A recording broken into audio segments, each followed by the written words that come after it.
Good morning to everyone. Welcome to chemistry class. This is Yoganesh, Faculty of Chemical Sciences, the Samskar Gurukul International School. Today I am going to start some basic concepts of chemistry, which is first chapter in 11th standard chemistry. We are very much associated with many chemicals in our day-to-day life. We use common salt for cooking purpose, sugar for preparing sweets and tea. And we use insecticides, pesticides, fertilizers for improving yield of the crops. And we use soaps, detergents for domestic purpose. And also we use some medicines to cure diseases. So chemistry has no limitations. Chemistry is expanded in day-to-day life. So we use many chemicals in our day-to-day life. So what is chemistry? Chemistry is a branch of science which deals with the composition, properties and interaction with matter. I am repeating, what is chemistry? Chemistry is a branch of science which deals with the composition, properties and interaction with matter.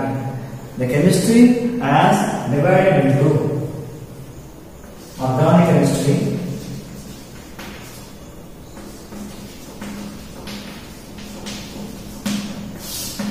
inorganic chemistry,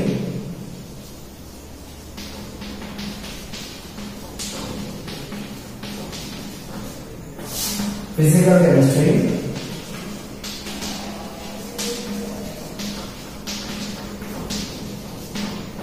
and analytical chemistry.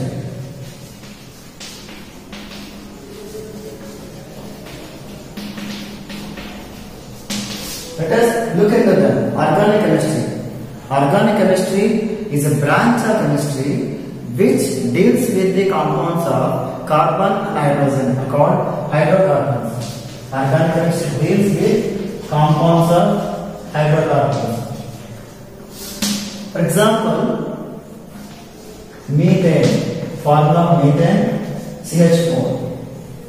Next, acetylene, formula of acetylene, C2H2. These are some of the examples of organic chemistry. Once again I am repeating, organic chemistry is a branch of chemistry which deals the compounds of carbon and hydrogen are called hydrocarbons. Next, inorganic chemistry. Inorganic chemistry is a branch of chemistry which describes the compounds other than hydrocarbons. For example, hydrochloric acid, HCl, sulfuric acid, H2SO4, nitric acid, HNO3, etc. These are some of the examples of inorganic compounds. Inorganic chemistry is a branch of chemistry which describes the compounds other than hydrocarbons. Next, physical chemistry. Physical chemistry is a branch of chemistry which deals the compounds of gaseous laws and laws of chemical combination. I am repeating, physical chemistry is a branch of chemistry which describes laws of chemical combination and gaseous laws. Next, analytical chemistry. Analytical chemistry is a branch of chemistry which describes the qualitative and quantitative analysis of given compound. I am repeating, analytical chemistry is a branch of chemistry which describes the qualitative and quantitative analysis of given unknown compound. If you consider any chemical compound, the chemical compound contains two ions, cation and anions. Cations have positively charged ions and anions are negatively charged ions. So in qualitative analysis, we will find out the cation and anion in given unknown compound, that is analytical chemistry. This chemistry plays an important role in different sectors.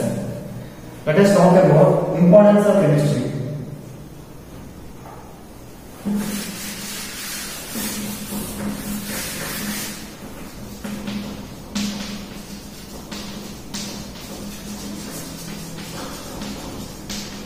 Importance of chemistry.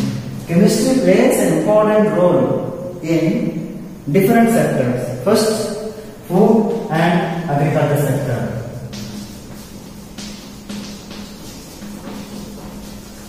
Food and agriculture sector. We use the chemicals like pesticides, insecticides and fertilizers to improve the yield of the crops as well as fruits. We use the chemicals like urea. Formula of urea NH2 CO NH2 is urea formula. Next, DDT dichloro diphenyl trichloro ethane. This is extension of DDT, dichloro diphenyl trichloro ethane. Next, gamaxin.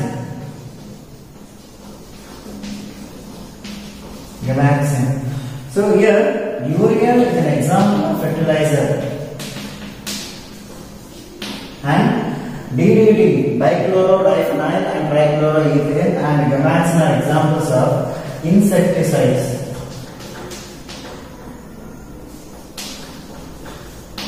So chemistry also plays an important role in food and agriculture.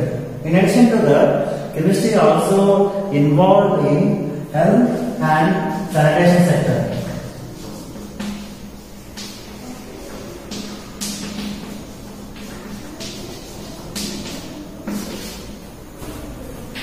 Health and sanitation. We use different medicines to cure the diseases like cholera, typhoid, cold, cough, etc. And this chemistry involves health and sanitation also. We use the normal bleach.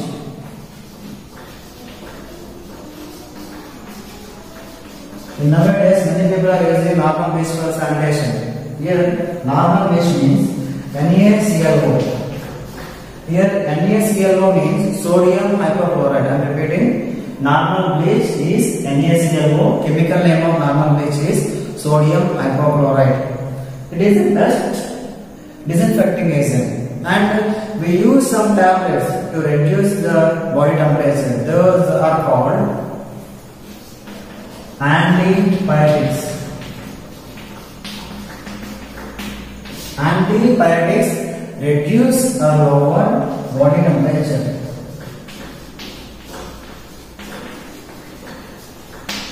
Next, we use analgesics to get relief from the pains, called analgesics.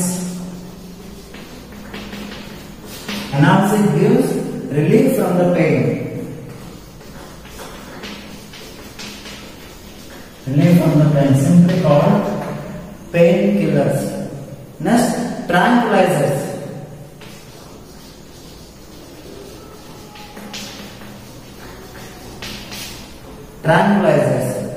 Tranquilizers cure mental diseases and stress problems. I am repeating, tranquilizers. Tranquilizers give relief from mental diseases and stress problems. Next, anesthetics. Anesthetics are the chemicals to give temporary insensitivity to the particular organs. I am repeating, analgesics. Analgesics gives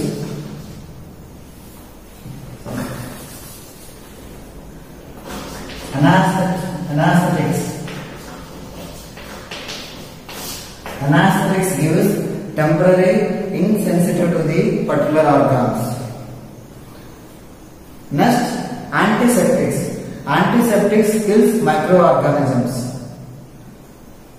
Next, disinfectants. Disinfectants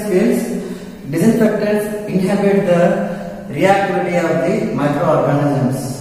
Best example of disinfecting agent is bleaching powder. Bleaching powder is an example of disinfecting agent. Chemical form of bleaching powder CaO, Cl. CaOCl2 is the chemical formula of bleaching powder. Its chemical name calcium chlorohypochlorite.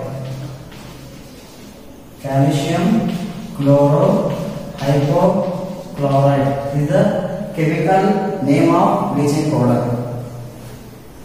So this is the way chemistry plays an important role in health and sanitation sector also. In addition to that, chemistry also involved in textile industry. In earlier days, people used natural fibers like cotton, silk and woolen fabrics. But the production is expensive and they are not long lasting. Nowadays, natural fibers are replaced by synthetic fibers. Synthetic fibers are made from petrochemicals like nylon, rayon, terylene, acrylic.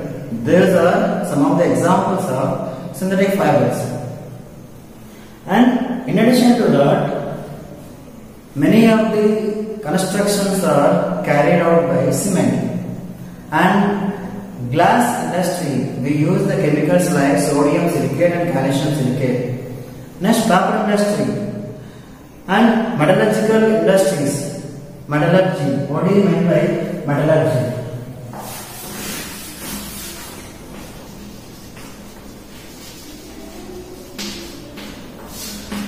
Metallurgy is the process of isolation of extraction of metals from their ores. Metallurgy is a branch of chemistry. It is the process of isolation of metals. Isolation of metals from their ores. From their ores is called metallurgy. For example, if you want to extract iron metal, we choose suitable ore. The best ore of iron is hematite.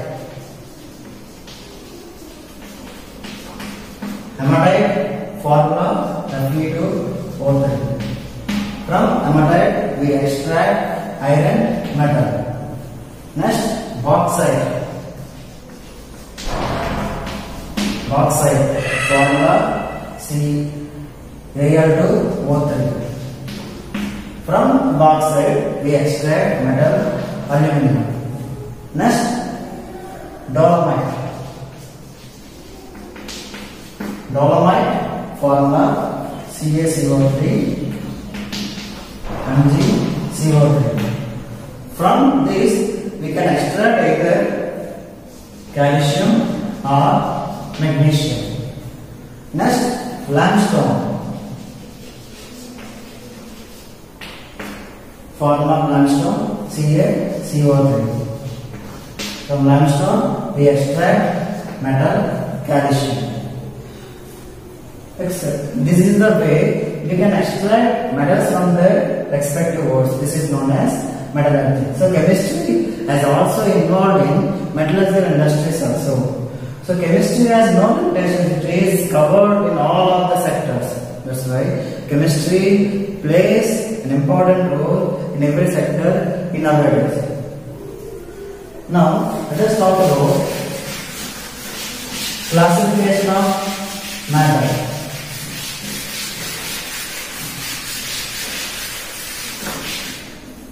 Classification of matter.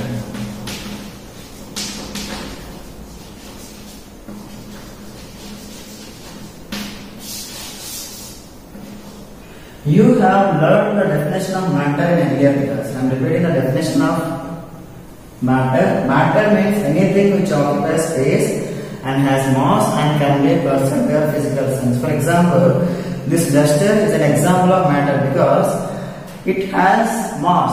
It occupies some place. It can be perceived by physical sense, means sense of sight. That's why it is an example of matter. We have learned in previous class that classification of matter. Matter is classified into three types. That is solid state, liquid state, and gaseous state. This is the classification of matter: solid state, liquid state, and gaseous state. In coming to solid state, in solid state, the particles are tightly packed and solids have regular arrangement. And solids have less intermolecular space among the particles. And solids have rigid nature. Solids have rigid nature because due to high intermolecular force of attraction between them, solids cannot move easily. So solids possess rigidity. And solids cannot be compressed easily. And solids cannot possess diffusion property. Diffusion means movement of particles from one place to another is called diffusion. Next, coming to liquid state. Liquids have definite mass and volume, but liquids do not have definite shape. Liquids occupy the shape of the container. What containers we have taken. And liquids can be flow easily, so it's called fluid. Liquids can be movable. Next, liquid possess viscosity. Viscosity means it is the resistance to flow of liquids. And due to less intermolecular force of attraction among the particles, liquid can move from one place to another. Next, there are some specific liquids called viscous liquids. Viscous liquids, they cannot move easily. As we already discussed, the definition of viscosity with the resistance to flow of liquids. For example, honey is an example of viscous liquid. Ghee is an example of viscous liquid. And benzene is an example of viscous liquid, etc. These liquids cannot move easily. Then oils also. Oils also example of viscous liquids. And liquids can possess diffusion property when it is dissolved in another liquid. Next, coming to gases. Gases have definite mass but no definite shape and definite volume. Gases can possess diffusion property. Diffusion means the movement of particles from one place to another is called a diffusion property. So gases possess diffusion property. So liquids and gases together are called fluids. Fluids means liquids and gases together are called fluids. Next, liquids can be compressible.